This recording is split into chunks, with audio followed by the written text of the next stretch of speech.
utilizar, si es que se va a hacer una referencia al psiquiatra, cosas así, de acuerdo a lo que la información que se recabe en esta entrevista que le hacemos. Bueno, son 5 subsistemas o áreas de valoración del funcionamiento del paciente-cliente y fue creado por Lazarus teniendo en cuenta la psicoterapia multimodal y es un acróstico, el CASIC, que tiene que ver con estas... Por otro lado, final, ahí está. Es un acróstico que cada letra implica un área de la que se puede estar evaluando. Entonces,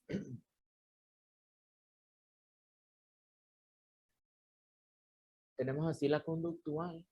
eh, Ahí está la conductual que tiene que ver justamente a la actividad patente, es decir, esa conducta observable, esa conducta medible, a eso se refiere. En particular, por ejemplo, trabajar, jugar y otros patrones importantes que incluye el ejercicio de los patrones de dieta, sueño, todo esto se pregunta en una entrevista y se va anotando en este apartado. Es importante saber ese hábito de sueño, cómo está la persona comiendo, todo eso es sumamente importante, recabar esas informaciones, consumo de droga, alcohol, tabaco, drogas que puede ser también medicamentos, o sea que drogas lícitas y drogas ilícitas, eso tengo que saber también en esa entrevista, tengo que sacar. Entonces, es importante preguntar eso. La entrevista tiene que estar estructurada, está estructurada, mejor dicho, de tal forma que podamos tener estas informaciones.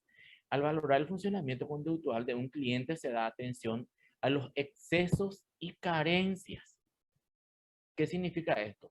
Cuando le pregunto por el sueño, por ejemplo, tenemos, digamos, la norma de que lo aconsejable médicamente hablando es que durmamos 8 horas. Si me dice duermo 3 horas, es una carencia. Si me dice que duerme 12, 14, 15, 16 horas, es un exceso. A eso se refiere. Entonces yo tengo que anotar eso porque seguramente hay alguna situación que hace que la persona presente ese comportamiento. Antecedentes y consecuencias. Esto también me va a ayudar a una buena evaluación. ¿Qué fue lo que pasó antes? ¿Y cuál es la consecuencia? Por eso es que también dentro del tratamiento, obviamente, es que nos va a ayudar a recabar mucha información y por sobre todas las cosas, una vez que se elija la conducta blanco o la conducta problema, para eso se da el autorregistro, en donde aparece este acontecimiento, aparecen las consecuencias, aparece también el sentimiento que uno, digamos, como que experimenta hacia esa situación y hace que tome esta decisión y no la otra. Patrones de trabajo, ya dijimos, interacción, descanso, ejercicio, etcétera, etcétera, comportamiento sexual, ya repetido, hábito de sueño, método acostumbrado para salir adelante con la atención, cuáles son, digamos, tu comportamiento o método o técnica que está utilizando para el abordaje que tiene el cliente ante una situación tensa también, porque de repente esa técnica esa forma de afrontar la situación no le está resultando. Entonces ahí se puede trabajar la modificación conductual. Y luego pasamos a lo afectivo, que incluye un rango completo de los sentimientos que un individuo puede tener acerca de cualquiera de estos comportamientos.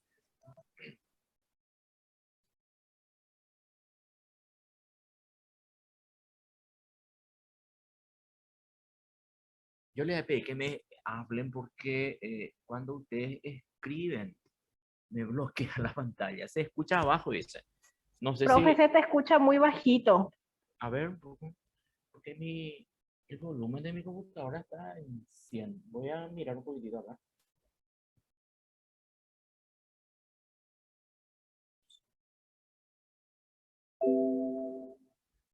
¿Qué tal ahí? Ahora sí, profe, se te escucha súper bien. Ah, bueno, gracias. Ustedes saben que tienen el micrófono abierto, abran su micrófono y ya, sin problema, conversamos. Bueno, estábamos entonces en este tema de lo afectivo. se dan cuenta que aparece otra antecedente y consecuencias porque ese antecedente va a apuntar a eso que habíamos leído, por ejemplo, con Ellis en su modelo ABC del comportamiento. Entonces, el acontecimiento puede ser un disparador que sería el antecedente y la consecuencia sería el comportamiento manifiesto. Eso es lo que vamos a observar y eso es lo que vamos a medir. Entonces, la parte afectiva, en este apartado, voy a anotar todo lo referente en cuanto a los sentimientos que en un individuo puede tener acerca de cualquiera de estos comportamientos o de un incidente traumático o de la vida en general. También se da atención a la valoración de la adecuación social o a la competencia entre el afecto y distintas circunstancias de la vida. Como el comportamiento, como con el comportamiento es importante valorar la condicionalidad de diferentes sentimientos. Es decir, a veces estamos ya entrenados o nos enseñaron y aprendimos que en una situación X yo tengo que sentir tal cosa, independientemente de lo que yo quiera. Entonces, eso se tiene que trabajar, porque acá la persona es la que va a elegir, digamos, de alguna forma, qué comportamiento va a demostrar. Por eso que muchas veces se dice que los sentimientos son aprendidos, ¿verdad? Porque me enseñaron que en un velorio tengo que estar triste, que tengo que llorar. Entonces, cuando veo que en un velorio alguien se ríe, para mí sería un comportamiento como que raro, ¿verdad? O desubicado, por así decirlo. Sentimientos acerca de cualquiera de los comportamientos citados en el punto 1, que es lo conductual, presencia de sentimientos tales como ansiedad, ira, alegría, depresión, etcétera. Adecuación de los afectos a las circunstancias, criterio de realidad. Que los afectos estén alineados o ubicados de acuerdo a las circunstancias. Por ejemplo, me tropecé, puede dolerme, por supuesto, ¿verdad? Pero no, es como para que llame a una ambulancia, por ejemplo. Entonces ahí no hay esa adecuación del comportamiento con las circunstancias. ¿Se expresan o se ocultan los sentimientos? También puedo preguntar, si es que no me refiere el cliente en ese momento, cómo manifiesta esa persona lo que siente, si es que en realidad lo manifiesta o lo está ocultando. De ambas formas o en ambas situaciones es importante saber cómo lo expresa en el hipotético caso que lo oculten, para qué está ocultando esos sentimientos. Porque vuelvo nomás a hacer hincapié en esto. A veces nos enseñaron, o muchas veces nos enseñaron, de que hay ciertos sentimientos que no hay que mostrar, como la antigua creencia de que los hombres no lloran, por ejemplo. Entonces, por más que me duela, me tengo que aguantar. Eso es lo que me enseñaron, ¿verdad? Entonces, llega en un momento dado a la gran cita, ¿para que voy a seguir aguantando?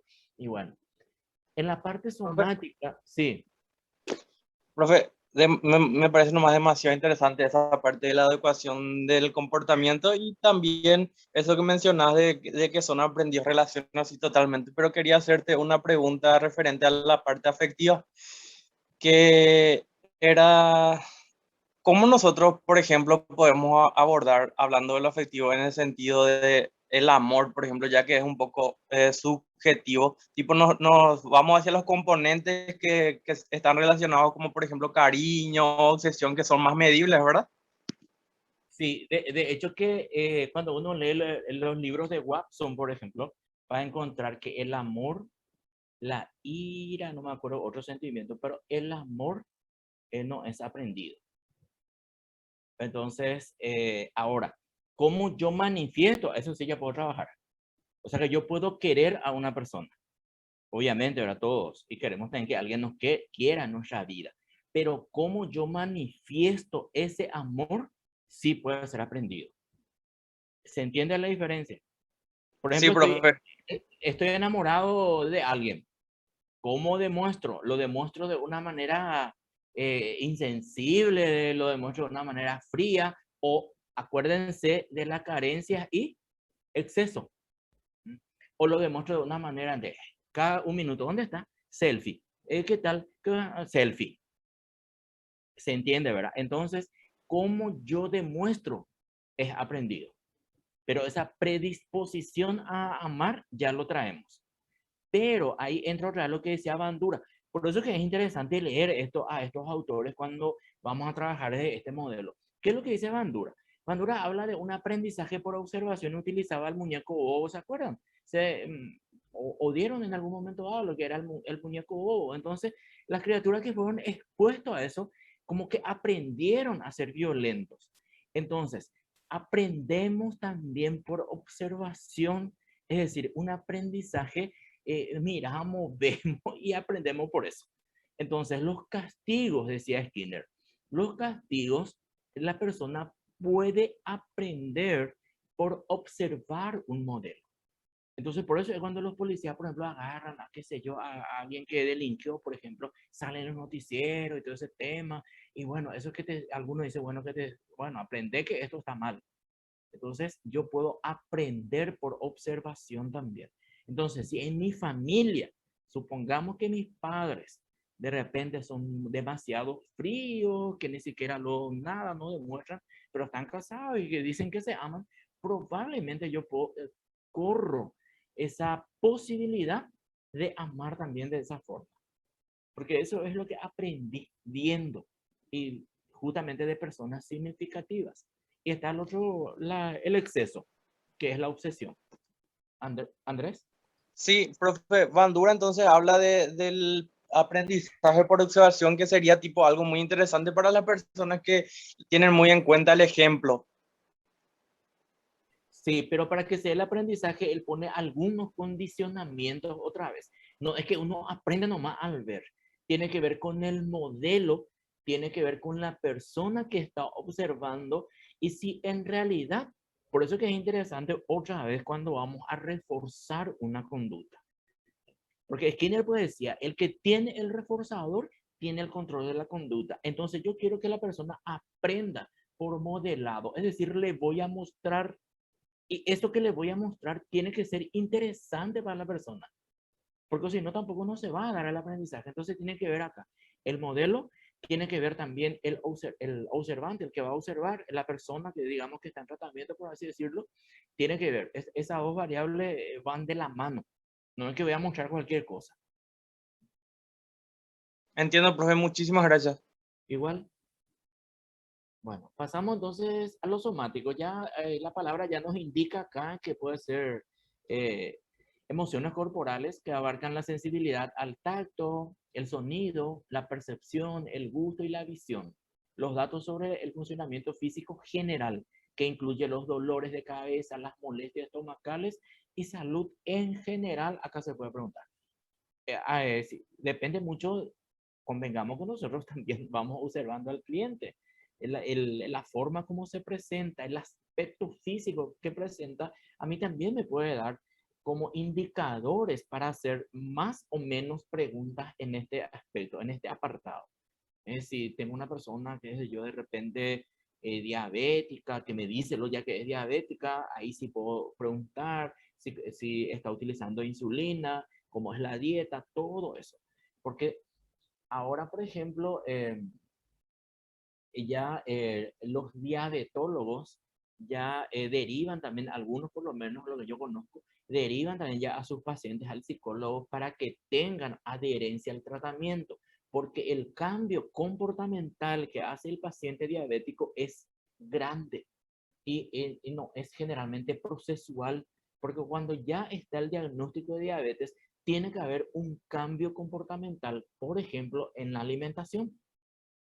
Entonces, tiene que estar, imagínense lo que es que, supongamos, ahora uno de nosotros nos digan que tenemos diabetes y justo, o a mí, por ejemplo, y justo a mí me gustan mucho las cosas dulces, chocolate, etcétera, etcétera. Entonces, ya eso ya, bueno, ya a partir de ahora no. Entonces, esa adherencia al tratamiento tiene que ver, ahí entra la parte psicológica que nosotros podemos trabajar con una persona así. Entonces, yo le conozco a un diabetólogo que deriva a sus pacientes y dice, en realidad que yo veo muchísima diferencia entre mis pacientes que hacen terapia y mis pacientes que no hacen terapia. Y la diferencia está en la adherencia al tratamiento médico. A eso nos referimos. El interpersonal es larguísimo, pero también una vez que ya entendamos, aprendamos eso, ya va a ser fácil hacer las preguntas. Datos sobre la cantidad. Fíjense que acá como que es tiene que ver con la cantidad y calidad de las relaciones sociales entre un paciente y su familia, amigos, vecinos, etcétera, etcétera. Cuando me dice, por ejemplo, yo no soy soy de pocos amigos. Supongamos que en la entrevista o en la exposición de su situación, por así decirlo, diga eso. Entonces yo ahí puedo preguntar, cuando hablas de pocos amigos, ¿cuánto más o menos estás hablando? Porque capaz nosotros necesitamos, ese poco para mí puede ser 10, porque bueno, ese es mi pensamiento ahora. Pero a veces el paciente tiene uno nomás. Entonces es importante, podemos ahí ya inferir de alguna forma este indicador, puedo inferir a través de este indicador que probablemente la persona está teniendo problemas en cuanto a lo que serían habilidades sociales. Y supongamos que eso esté trabajando en su contra y dice, bueno, yo no puedo socializar, no sé, parece que le caigo mal a las personas, me cuesta hablar, en el caso, supongamos que apunta a una relación amorosa, dice, no puedo hablar con una persona que me gusta, etcétera, etcétera, por temor al rechazo, y ahí va. Entonces, probablemente está teniendo esa inseguridad que nosotros vamos a notar en la persona, radique en su falta de habilidades sociales. Entonces, ella tengo una técnica que puedo trabajar, que es el entrenamiento en habilidades sociales. Se pone atención al número de contactos en cada una de estas categorías y en la naturaleza de las relaciones. ¿Cuánto y cómo te relacionas? En particular, el papel que juega el paciente con distintos allegados, como igual, como un líder, pasivo independiente, y así sucesivamente. ¿Cuál es su rol? ¿Cómo se está desempeñando o se está desarrollando el consultante con estas relaciones interpersonales que tiene? Naturaleza de las relaciones, ya dijimos, con la familia, conocidos, papel asumido, estilo de resolución de conflictos, si es asertivo, si es agresivo, si es agilado. Agresivo ya sabemos, ahora uno ataca, atropella, eso no precisamente, digamos, con violencia, sino que, bueno, lo que yo digo tiene que ser más o menos, ¿verdad? Y el otro es el aislado. Entonces, bueno, el que calla y famoso que calla, otorga y va haciendo nomás así. Estilo interpersonal básico sería el congeniante, el suspicaz, el manipulador, el explotador, el sumiso y el dependiente. Entonces yo puedo identificar a través del relato cómo se está relacionando la persona. Entonces, ¿qué es lo que hace que esta persona sea sumiso o que esta persona sea dependiente? Porque probablemente el manipulador no consulte, ni tampoco el explotador. Lo más probable es que tengamos personas sumisas y dependientes. Hay más probabilidad porque se sienten mal en la autovaloración, en la autoevaluación, etcétera, etcétera, que tiene esa persona en sí misma probablemente arroje resultados más negativos. Entonces, apunta a una consulta psicológica. En lo cognoscitivo, aquí se incluyen las imágenes o representaciones mentales con respecto a la vida, sueños, fantasía.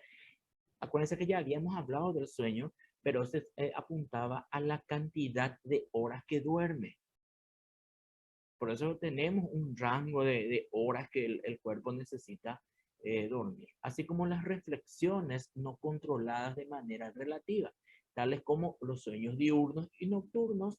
La cognición es una clasificación que se utiliza para referirse al rango concepto de los pensamientos y de modo particular las autoobservaciones que las personas hacen acerca de su comportamiento, sentimientos, funcionamiento corporal y otros semejantes. Yo siento, yo me veo. Esa es la percepción que tiene, que piensa al respecto. Y que si yo soy así, nadie me va a querer. O no voy a ser buen amigo, buena amiga, etcétera, etcétera. O mal compañero, etcétera. Entonces, ese es el pensamiento que tiene en sí mismo. Entonces, todos esos relatos que nos hace el cliente de acuerdo a lo que es la percepción que tiene de sí mismo, que serían las representaciones mentales, se anota en la parte cognoscitiva.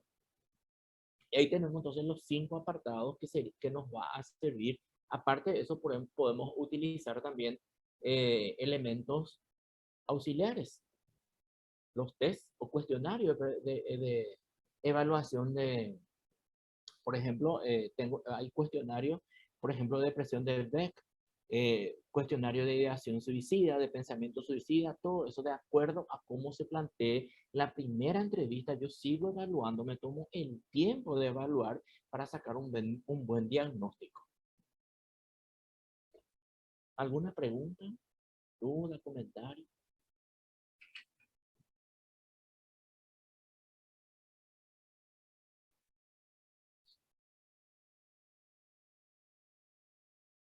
Bueno, ahora volvemos a la teoría a los elementos centrales de la teoría, que bien ya lo habíamos de alguna forma mencionado cuando leíamos a Aaron Beck, a Albert Ellis, pero acá ya tenemos un poquito de otra forma. Entonces, el análisis de las estructuras de significado, tradicionalmente los enfoques conductistas mantuvieron un enfoque unidireccional de la causalidad conductual, es decir, estímulo-respuesta.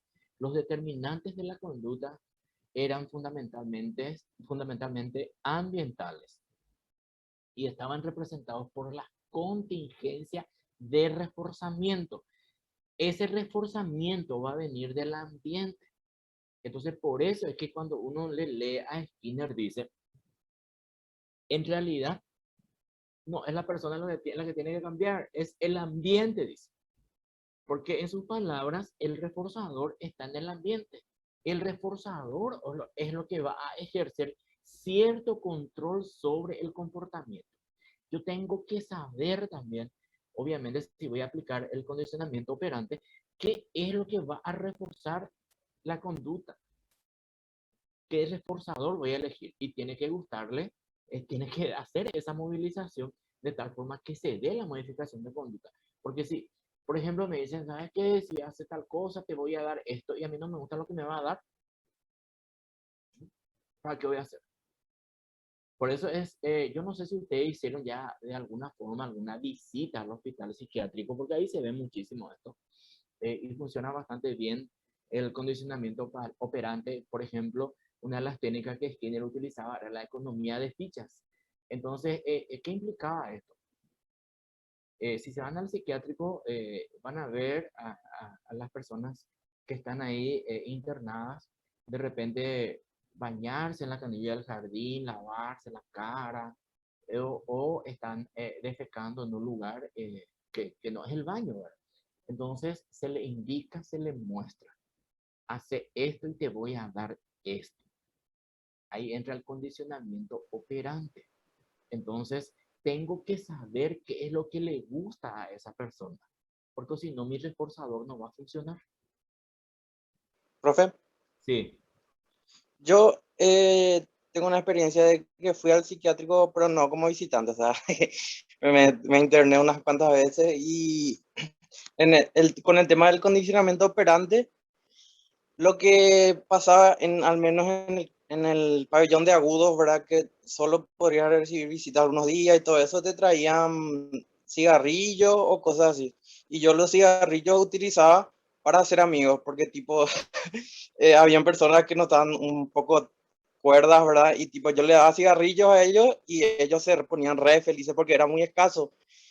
Y de esa manera yo conseguía tipo, no sé si condicionarle también a que sean más nobles o otro adjetivo, ¿verdad?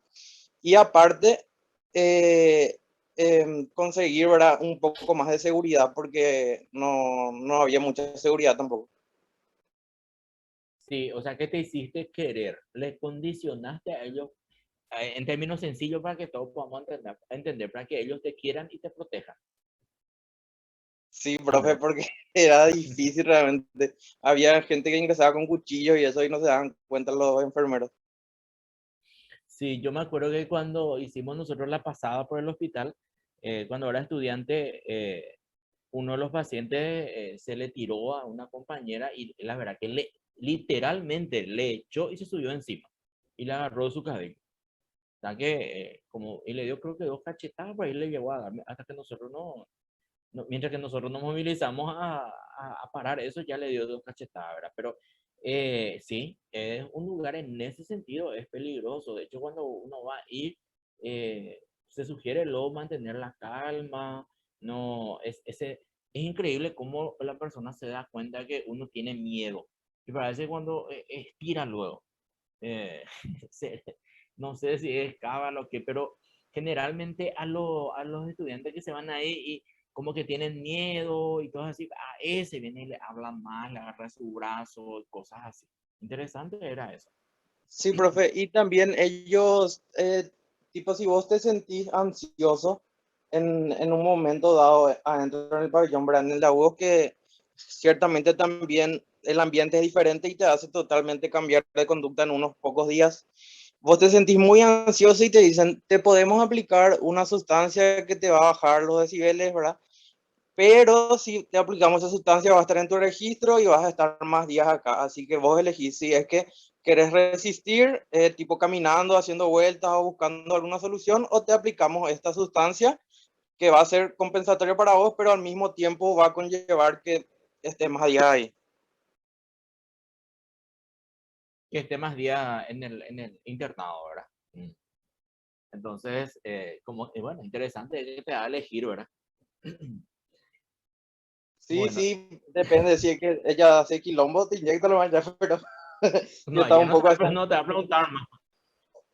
Sí, ahí ya no te va a preguntar más directamente, ¿verdad? Entonces, estas mismas, digamos, contingencias o reforzadores ambientales podían llevar a una forma de conducta llamada conocimiento, donde el sujeto aprendía a describir relaciones funcionales entre la conducta y las contingencias, es decir, descripciones que podían ser o no reales. O sea, que ya la persona ya tiene conocimiento de que si me baño en el lugar, en el jardín, probablemente no me van a dar el cigarrillo, en el caso que el cigarrillo sea el reforzador. Entonces ahí se habla de antecedente, consecuencia. ¿Cuál es el antecedente? Me baño en el baño, en el lugar establecido para la ducha. Ahí me ducho. Por lo tanto, me van a dar el cigarrillo. Y ahí se da el reforzador y se da la conducta que se espera que aparezca. ¿Cuál es la conducta, el comportamiento? Que se duche en el baño, no afuera. Entonces, de esa forma se va reforzando. La psicoterapia cognitiva ha mantenido la relación e interdependencia entre estas tres que lo dice Beck y lo hemos visto también con Ellis. La cognición, el pensamiento, el afecto y la conducta que uno muestra. Entonces, de hecho, el papel otorgado en la terapia cognitiva a las tareas intercesiones y los experimentos personales demuestran suficientemente el rol de la actividad conductual para modificar las cogniciones. ¿Eh? Esto es importante entender. Yo, si bien en algún momento cuando decía allí se puede trabajar el pensamiento, de hecho cuando hablamos de cognición estamos hablando de pensamiento, pero también a través de los experimentos personales, es decir, probar, demostrar, manifestar una conducta puede también cambiar mi pensamiento. A su vez, se destaca que el cambio cognitivo modifica también la conducta. También los cambios emocionales son afectados y afectan al cambio cognitivo-conductual. Entonces, estas tres variables, por así decirlo, hay que tener en cuenta porque se relacionan mutuamente. La cognición, el afecto y la conducta manifiesta en este caso. En cuanto a la vulnerabilidad personal y esquemas o supuestos personales, la teoría de la psicopatología o el trastorno emocional cognitiva mantiene que la percepción y la estructura de la experiencia del individuo determinan sus sentimientos y conductas. Entonces, cómo yo percibo, eso va a determinar mis sentimientos y mis conductas. Y esas estructuras organizadas de la experiencia conforman los esquemas o supuestos personales que ya lo habíamos leído en encuentros anteriores. Estos se refieren a creencias básicas que predisponen al individuo a una vulnerabilidad psicopatológica. Estas creencias conforman una especie de reglas abstractas que guían la conducta del individuo. Entonces, las creencias, acuérdense cuando hablamos de creencias irracionales, que es la base de la psicopatología. Por ejemplo, por ejemplo, los celos infundados. Entonces, ¿cuál es la creencia irracional que tiene la persona? Que si no llega, cuenta todo, y a eso sí le sumamos algo de obsesión, va a contar todo en cuántos minutos llega, etcétera, etcétera, va a tener todo esquematizado eso. Si llegó 5 minutos tarde, ¿qué le dice la creencia irracional? Te está poniendo los cuernos. Y 5 minutos no sé si es un tiempo prudencial para hacer eso ahora, pero bueno, la persona en su creencia irracional ya, por eso habla de reglas abstractas. Para mí es eso. Y probablemente no me va a importar lo que otros me digan. Porque yo creo eso. Por lo tanto, en 5 minutos sí ya se puede hacer. Y está haciendo. Entonces, ¿qué es lo que estoy haciendo? Reforzando. En realidad yo no hago, sino en este caso mi pareja, con su llegada tardía, refuerza la aparición de la conducta, en este caso negativa. ¿Cómo se manifiestan los celos? Es lo que voy a trabajar. No voy a trabajar los celos así como el título lo dice, celos. No. Voy a trabajar el cómo se manifiesta. Porque la manifestación es lo que yo puedo observar. Eso es importante entender también acá, porque no voy a veces la gente dice, ¿y cómo, tips para trabajar celos? No sé. Tengo que ver cómo se manifiesta. Y eso es lo que voy a trabajar. Porque esa manifestación, esa conducta observable, al trabajarlo, acuérdense lo que decía, voy a hacerle experimentos personales. Por ejemplo, la contrastación de hipótesis. Si yo pienso que en 5 minutos basta para que la persona haga lo que yo creo que hace, tengo que comprobar si es cierto o no es cierto eso. Entonces, ahí entra la contrastación de hipótesis. Entonces, cuando me demuestran eso, va a cambiar mi pensamiento. Y probablemente mi conducta también. Por eso es que se afectan estas tres variables.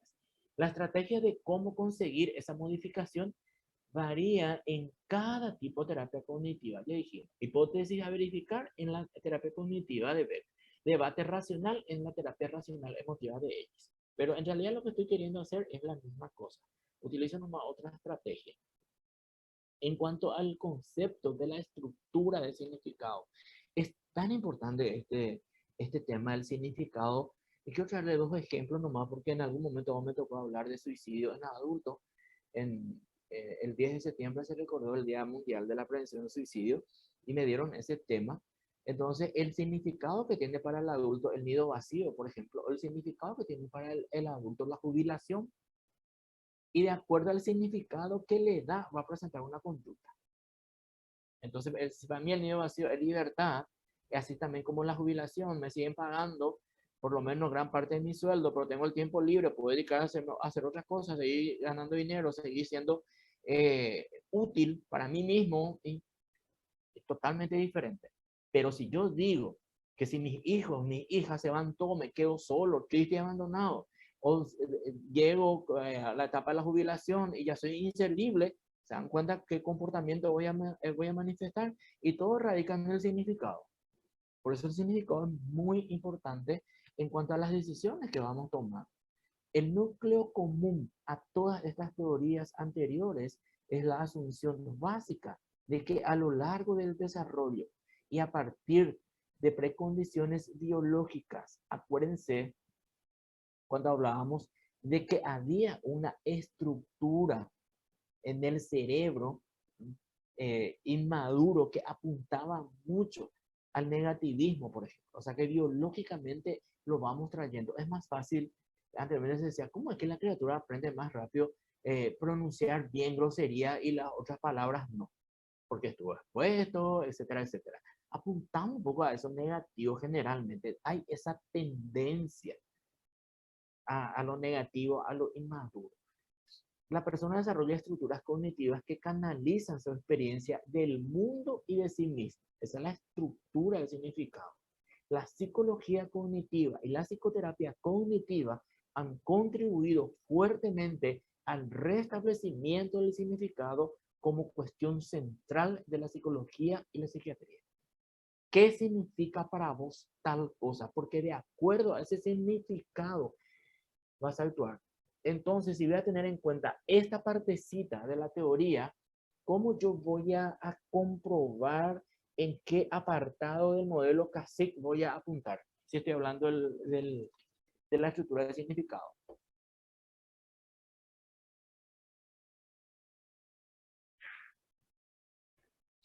A ver. Profe, Cuando, sí, una compañera dijo que se escucha muy despacio otra vez. en serio, qué locura. Y yo no toqué nada acá, pero bueno. No, no Profe, sé.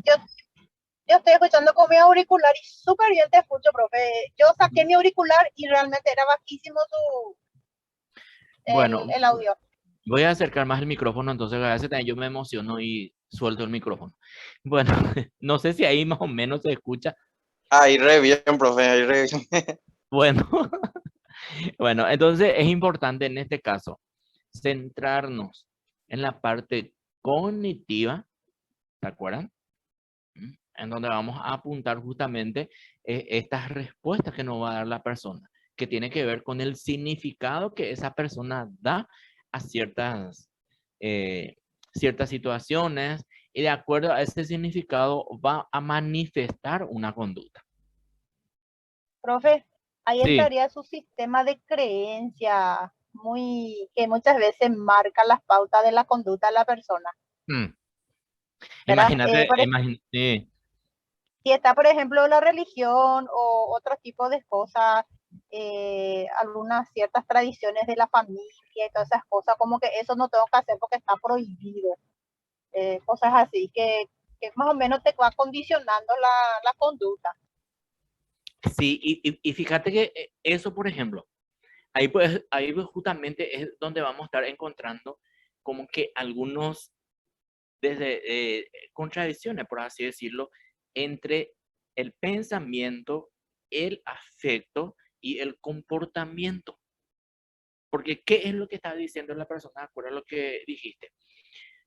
Yo pienso que eso está mal, porque así me enseñaron. Esa es la tradición familiar. Pero ¿qué siento? El deseo de hacer lo contrario. Entonces, ¿cuál es la conducta que voy a manifestar probablemente? Y puedo somatizar también, porque hay una contradicción grande dentro de mí.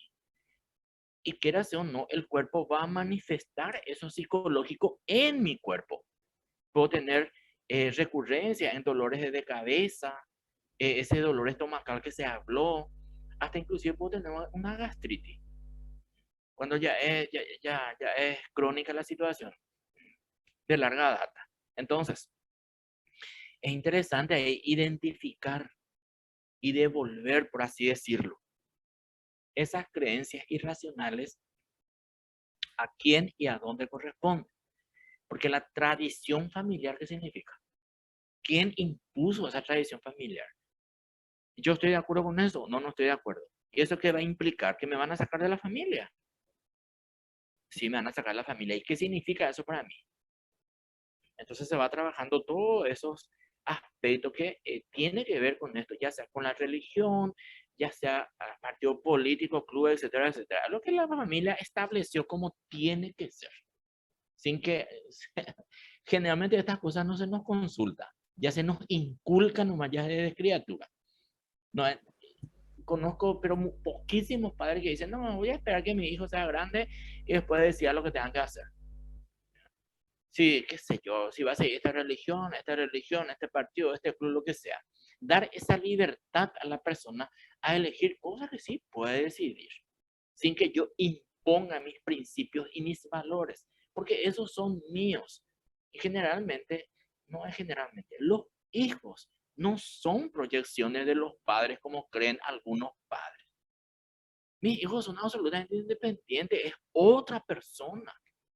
No es igual a mí, tendremos algunos rasgos físicos parecidos, pero no es igual a mí, tiene pensamientos, sentimientos, emociones y comportamientos diferentes a los míos.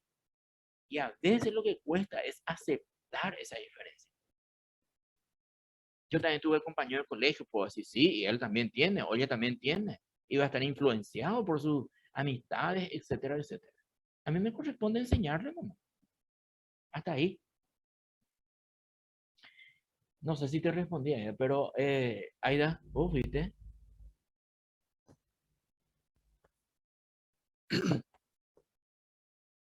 Bueno, el concepto de la estructura de significado, Sí, profe. eso se da muchísimo en la familia, y más todavía, digamos, en la familia así, no sé si llamarlo tradicional, pero familia así, muy estructurada. Según Long, sobre la definición de la estructura de significado, en cierto modo, como localizadas en el cerebro.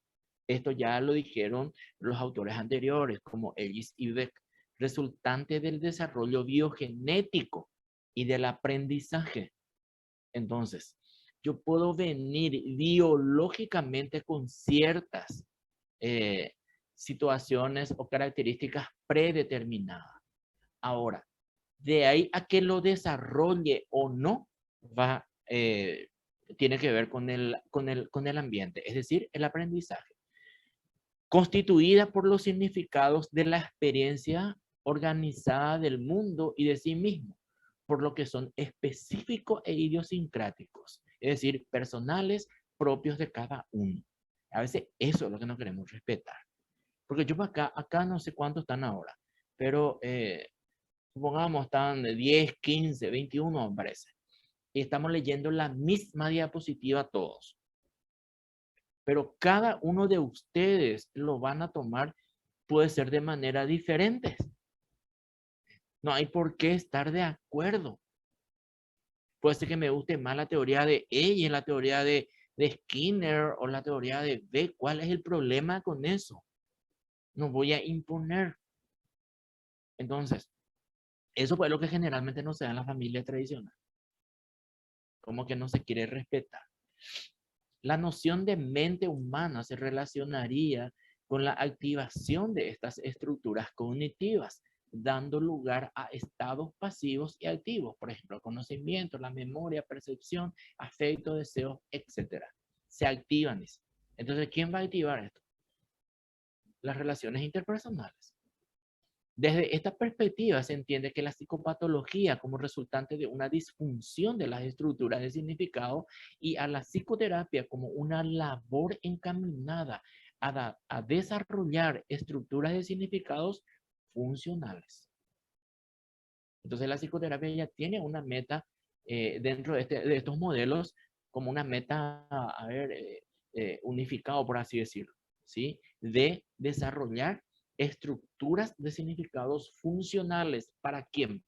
Para el consultante. En cuanto a las dimensiones del significado, está la dimensión de extensión. Se refiere a las categorías empleadas por la persona para organizar representacionalmente su experiencia.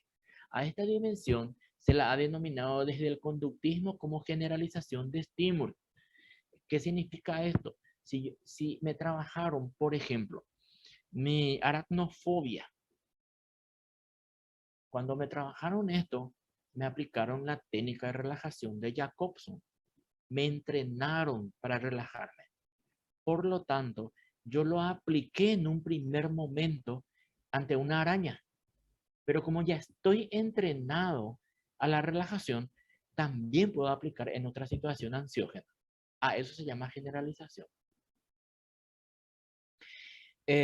Bueno, se refiere en suma a que la persona, el individuo, a través de sus experiencias, va desarrollando patrones de percepción y conducta respecto a su relación del mundo. Entonces, cuando me siento ansioso, me eleva, por así decirlo, mi nivel de ansiedad, cierto estímulo, vuelvo a repetir, yo ya aprendí, ya estoy entrenado a esta técnica de relajación.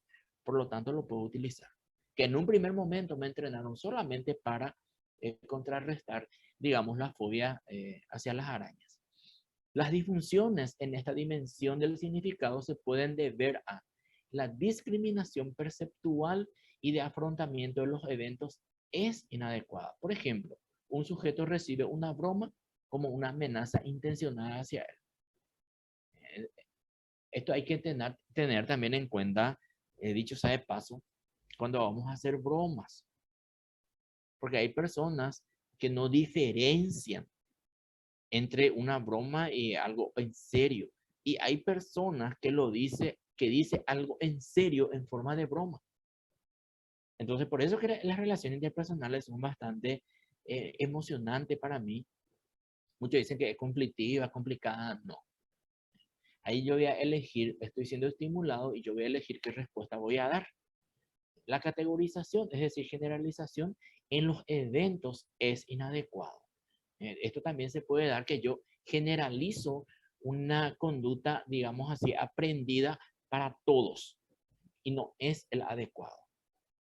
Supongamos, con el mismo ejemplo, siguiendo con el mismo ejemplo, ya me entrené en la relajación y voy a hacer qué sé yo, en la facultad o en mi trabajo, voy a hacer una presentación de algo y no me preparé. Y yo puedo estar bien relajado, pero no preparado. Entonces el resultado, ya sabemos, ¿verdad? Entonces la categorización es inadecuada. Las categorizaciones pueden ser conflictivas o incompatibles. Por ejemplo, los perros de Pablo recibían comida justamente cuando había un círculo ahí. Es decir, convengamos que en el condicionamiento clásico, lo que se hacía era aparear un estímulo neutro que después, apareando con el estímulo condicionado, se convirtió justamente en ese estímulo. Entonces, la salivación, ¿qué era lo que producía esa conducta? Era la comida. Entonces, cuando se hizo el condicionamiento clásico, con los perros de Pavlov, era una campana asociada a la comida. Entonces, se retiró el estímulo condicionado y quedó el estímulo neutro como condicionado, es decir, la campana. Cuando se hacía sonar la campana, ya el perro salivaba. Eso se llama apareamiento de estímulo. Entonces, también puedo utilizar eso. Es igual lo que hizo también Watson con el experimento del niño Alberto. La rata blanca y con el ruido fuerte. Y después el niño generalizó eso. Ya no podía haber otras cosas parecidas a una rata y ya asociaba con el miedo. Y ahí es donde él decía, se instaló la neurosis. Instaló la neurosis. A eso, sí. Entonces, la neurosis también es aprendida. O sea que yo puedo condicionar a una persona que sea neurótica. Ahora bien, el doble vínculo como relación patógena entre el esquizofrénico y su familia, descrito por Bateson. Acá es muy importante el doble vínculo. Hay una frase que él habla, de Bateson justamente decía, tenemos que estar felices y contentos para mostrar un buen aspecto a los demás. Y yo creo que piensen nomás en esa frase. ¿Eso qué significa? Si a mí me enseñaron en mi casa, sin leerle a Bateson, de que tengo que estar contento, mostrar una sonrisa, qué sé yo, ¿verdad? Aunque todo esté mal, tengo que demostrar una buena cara, la verdad que la neurosis se va a instalar y no solamente la neurosis. Porque estoy negando lo que yo pienso, lo que yo siento, el afecto que me produce ese estímulo, yo voy a negar todo. Y voy a demostrar todo lo contrario. Porque ¿cómo voy a demostrar felicidad siendo que el ambiente no es adecuado para eso? Pero para mí me enseñaron. Decía Freud, lo profe, con las represiones. Bueno, pero él no hablaba de que nos enseñaron, sino que la mente, bueno, si nos acordamos de la teoría de Freud, el yo va generando inconscientemente mecanismos de defensa para que cuando aparezca el inconsciente no fragmente al yo. Es decir, los mecanismos de defensa, según Freud, fueron creados para defender al yo de la ansiedad. Entonces la represión era uno de ellos. Yo no siento, no tengo que sentir esto, no es, a ver, no es bueno, según quién, la sociedad, el ambiente, etcétera, etcétera. Porque si no, el yo va a ser asaltado por la ansiedad. La dimensión de intención se refiere a los contenidos de las estructuras de significado. En la literatura psicológica se le ha denominado de varias maneras. Por ejemplo, mapas cognitivos, modelos representacionales mentales, reglas de asunciones, incluso desde el conductismo Skinner le llamaba relación de contingencia. Entonces, esa es la dimensión del significado. Estímulo-respuesta. Entonces, yo voy a responder. Me estimulan esto y bueno, aparece la conducta, me refuerza, el reforzador funciona, entonces va a aparecer cada vez más esa conducta que la persona está queriendo que yo demuestre. En general, con esta dimensión nos referimos a las creencias o reglas sobre cómo están relacionados los hechos. Un planteamiento conductista reciente que abunda en este hecho es la formulación de conductas regidas por las reglas, según Skinner. Entonces, hay conductas que van a aparecer porque el reforzador apunta. Entonces, apunta y es el condicionamiento operante. Yo quiero que aparezca. Creo que ya le dije, quiero que mi nieto lea 30 minutos al día y bueno, lee 30 minutos y te voy a pasar saldo o te voy a transferir, te voy a hacer un giro, etcétera, etcétera.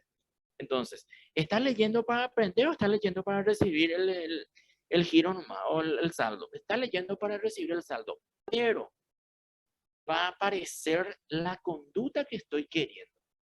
Entonces, ahí él tiene que hacer algo para recibir eso que quiere. A eso llamamos condicionamiento operante, en donde el cliente tiene que operar, tiene que hacer algo para recibir justamente el reforzador.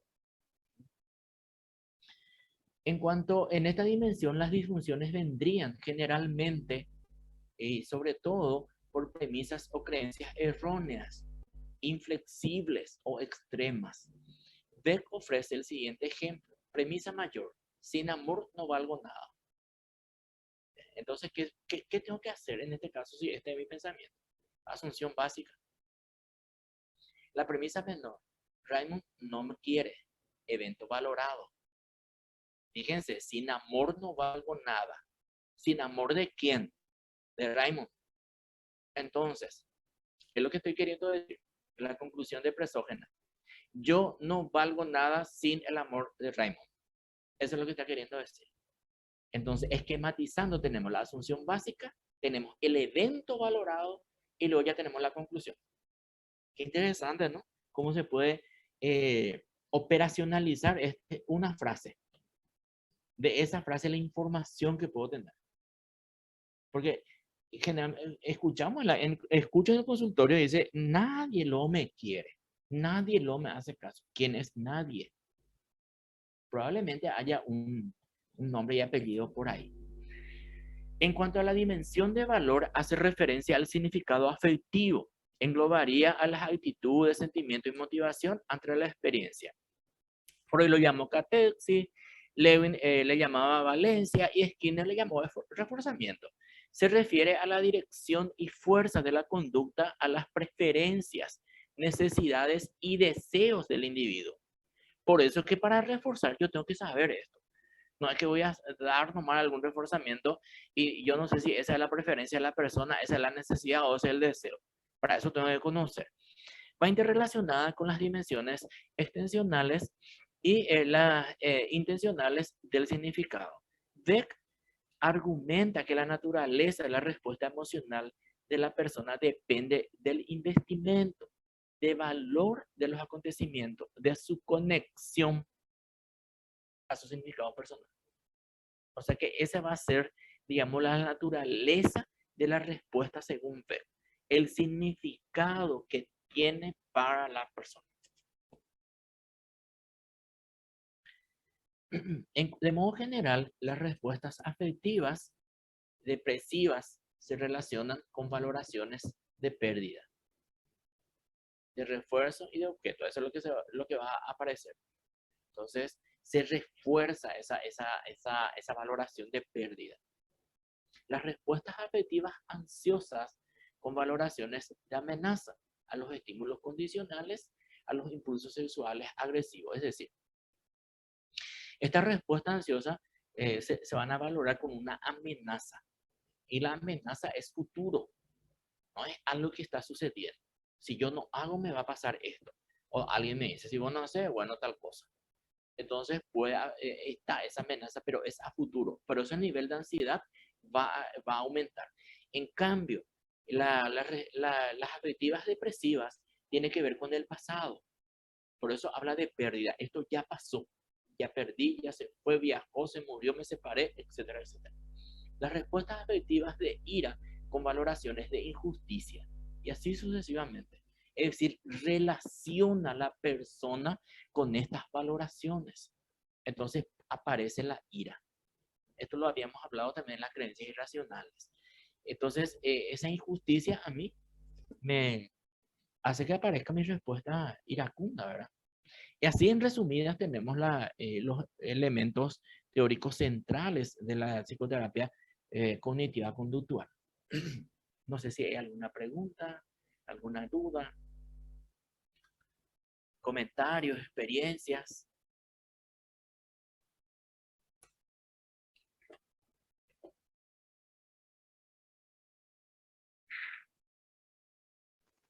Profe, yo quería tipo opinar nomás sobre la, la educación de los padres, ¿verdad? Cómo ellos deben ser más unos orientadores que unas personas que imponen sus creencias o sus valores, como dijiste, porque una cosa es enseñarle aspectos positivos, ¿verdad? Que pueden ser la lectura, puede ser hacer deportes, pero una vez que uno se da cuenta, lo más importante que si su hijo no es bueno con los deportes, o, bueno, puede ser que sea bueno o no sea bueno, pero que no le guste, tipo ir centrándonos en otras cosas positivas que capaz nos gusten a nosotros, pero que también tiene que específicamente gustarle principalmente al niño, como leer o que se centre en la música, no precisamente que, tipo, a mí me gusta la matemática, pienso que la matemática es lo mejor por lo que hay más ambiente laboral y todo eso, y tipo, instigarle luego a tu hijo a que empiece a aprender matemática y no darle, como vos decís, esa libertad para que él elija y apoyarle y reforzarle en esos aspectos positivos que él elige. Sí, por eso que pero esto es idiosincrático, es mío, es mi pensamiento y no tienen por qué ustedes estar de acuerdo. Pero yo creo que nosotros los psicólogos, todos acá, es importante que elijamos una corriente que nos guste, no lo que le gusta a la otra persona. Porque si yo elijo una corriente terapéutica para mi labor profesional y diaria, bueno, me tiene que gustar. Entonces, si me piden que hable de psicoanálisis, no lo voy a hacer. Porque uno, no tengo la formación. Y dos, ya saben la segunda, no me gusta. ¿Por qué hablo del cognitivo conductual? Porque se relaciona, pero es impresionante ¿cómo le puedo decir? Eh, eh, Cómo se relaciona y encaja muy bien con la concepción humanista. Porque acá, en la terapia cognitiva conductual, no se deja de lado a ese ser pensante, a ese ser que siente y a esa persona que va a decidir. No se le quita ese poder que tiene luego la persona. Entonces, al contrario, se le fomenta el poder que tiene. No es que la psicoterapia le va a empoderar. El poder de decisión, el poder de hacer las cosas tiene la persona y hay que respetar los gustos. Y más todavía cuando hablamos así de profesiones o que cuando hablamos así de actividades que relativamente, o sea, que no nos causan ningún daño. En lo que antes cuando hacía, ahora ya no vamos, pero antes cuando hacía orientación vocacional, el problema fundamental era que los padres son tal cosa y los padres quieren esto. Porque cuando anteriormente se estudiaba magisterio, lo que ahora creo que se está conociendo con la carrera, ha evolucionado, ciencia de la educación, hay maestría en educación. Va a ser maestra, ya decían los padres. No, porque se paga poco, bla, bla, bla, bla, bla, bla. Se pagará poco, etcétera, etcétera, etcétera. Pero a la persona le gusta. Y cuando te gusta tu trabajo, el dinero lo ganas así. Disfrutas y de paso te pagan. ¿Y qué más podemos pedir en la vida? Después llega la jubilación, viva la pepa. Tenemos tiempo, dinero y hagamos lo que queramos hacer sin dañar a otras personas. Eso sí, era en todas las psicoterapias, no solamente en este ni en el humanismo, en todas. No vine acá para dañar a las personas, pero tampoco voy a estar interfiriendo negativamente en las decisiones de las personas y menos de mis seres queridos, por sobre todas las cosas. Porque es como un derecho universal y derecho humano, es que las personas se realicen dentro de sus elecciones, de lo que le gusta a la persona. Por eso es que cuando en psicoterapia, vuelvo a decir, es importante tener la mente abierta, porque vamos a tener personas Porque acá estamos hablando de profesión nomás, y con eso no hay tanto conflicto, ¿verdad? Porque, bueno, va a ser profesional, igual va a ganar dinero, etcétera, etcétera. Pero cuando entramos en las elecciones sexuales, ahí sí hay problemas. Entonces, es interesante que nosotros mismos ya tengamos esa mentalidad abierta de que esa persona que está consultando con nosotros lo hace mínimamente por dos motivos. Porque confía en nosotros y cree que le vamos a ayudar a relacionarse o a afrontar mejor esa situación conflictiva o problemática que está teniendo en su vida en este momento. Así es que nuestro trabajo en realidad nos tiene que gustar para que podamos ser justamente eso que nos dan, que nos pagan por la consulta, que el consultante reciba eso que está pagando. ¿Sí? Qué feo era cuando anteriormente, por ejemplo, me acuerdo que en los almacenes nos íbamos a comprar azúcar 1 kilo y en realidad tenía 800, 900 gramos nomás. Pues yo estoy pagando por 1 kilo de azúcar. Entonces acá me va 45 minutos de sesión. ¿Y qué pasó en estos 45 minutos? Nada. La persona nunca debería de salir igual a como entró en terapia, en la sesión. Y ya sabemos que un proceso psicoterapéutico consta de varias sesiones. Ahí es donde se encarece nuestro trabajo para muchas personas. Si cobras 100.000 por sesión, 4 sesiones son 400.000. Pero una persona dice, no, no tengo. ¿Qué hace cada 15 días, cada 22 días? Y para la persona que tiene, no, pero cobra muy poco luego. Y te juzga o te evalúa por lo que vos cobras. Es interesante eso, pero bueno. Se ve Profe, también ¿hay una se da función de las terapias conductuales o cognitivo-conductuales con la humanista o todavía no existe? una fusión. Sí, algo así como que la terapia conductual se fusionó con la terapia cognitiva y nació la TCC. No, la TCC nació del conductismo. No, es una fusión del humanismo. De hecho que Ellis y Beck fueron psicoanalistas. Ahora, en donde se relaciona con el humanismo es en que tanto la cognitiva conductual como el humanismo tienen en cuenta a ese ser que piensa y a ese ser que siente. Ahí sí se relaciona. Pero no salió del humanismo. No es derivado del humanismo.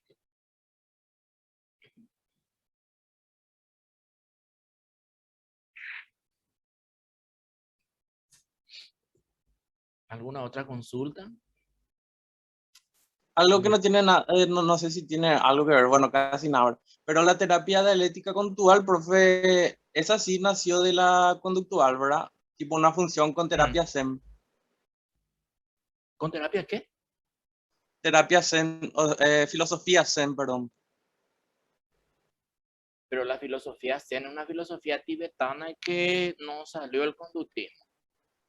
Sí, pero se fusionó con, La dialéctica. con la dialéctica. En la dialéctica se En la fusionó dialéctica. la filosofía Zen con la concepción conductual. Eso Sí. sí. Eso, profe. Qué interesante sería eso. Voy a leer un poco. Porque son, para mí, así a primera vista, son puntos totalmente opuestos. Pero bueno. Sí, yo al menos estuve en unas terapias y es tipo aceptación con el tema de la reestructuración cognitiva, puede ser. Sí. Tipo la validación de los sentimientos, aceptar, ¿verdad? Que las personas están sintiendo eso. Y también se fusiona ahora con el tema de cambiar las conductas, modificar las creencias también, las distorsiones cognitivas y todo eso. Ok. Las distorsiones cognitivas. Interesante. Nunca leí un libro de dialéctica, pero voy a investigar un poco. Porque, ¿cómo hicieron para fusionar eso? Porque son opuestos. Pero bueno. ¿Alguien más que quiera decir algo? Compartir, preguntar.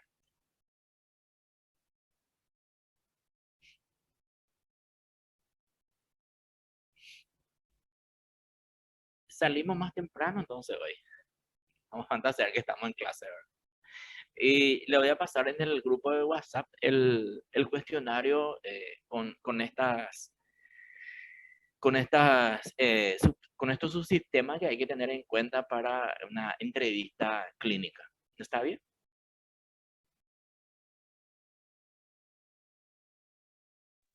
Sí, profe. Bueno, y nos vemos entonces, nos volvemos a encontrar el próximo lunes. Dale, profe, Dale. gracias. Gracias. Gracias a ustedes, que pasen Dale, bien. profe, gracias. Gracias, gracias. Gracias, profe. Muy interesante todo hoy. Muchas gracias, igualmente. Que pasen bien. Gracias, profe. Chao, chao. Profe, gracias.